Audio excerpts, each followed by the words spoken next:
ওপারের ইসকনের সন্ন্যাসীর গ্রেফতারে আন্দোলন বাড়ছে এপারে। বিজেপি বিধায়কদের পর বৃহস্পতিবার বাংলাদেশ ডেপুটি হাইকমিশন অভিযান করবে হিন্দু জাগরণ মঞ্চ। ইসকনের সন্ন্যাসী চিন্ময় কৃষ্ণ দাসের মুক্তির দাবিতে শিয়ালদা থেকে মিছিল করে বাংলাদেশ উপ হাইকমিশনে যাবে মিছিলটি। বিষয়টি নিয়ে সরব হয়েছেন মুর্শিদাবাদের বেলডাঙ্গার ভারত সেবাশ্রম সংঘের মহারাজ কার্তিক মহারাজ। সাধারণ মানুষ, বিভিন্ন রাজনৈতিক দলের মানুষ, সবাইকে আমরা আহ্বান জানিয়েছি রাজনৈতিক পতাকা ছাড়া, এবং আগামী দিনে 3 তারিখে আরেকটা কার্যক্রমের চিন্তা ভাবনা হচ্ছে রানী রাসমণির এখানে।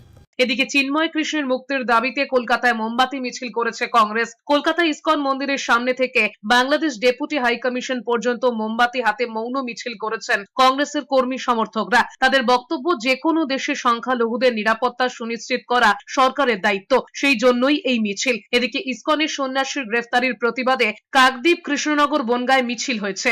প্রতিবাদের মিছিল, ধিক্কারের মিছিল, রাগ, ক্ষোভ, দুঃখের মিছিল।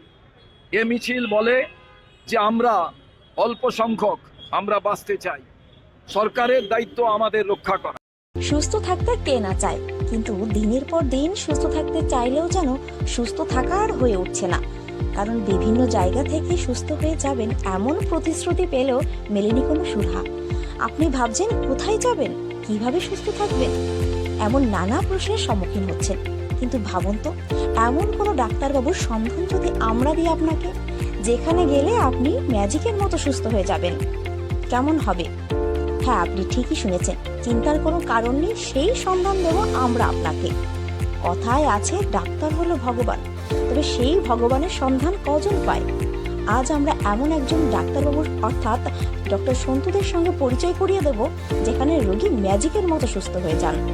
এটা কোনো গল্প নয়, এটাই বাস্তব।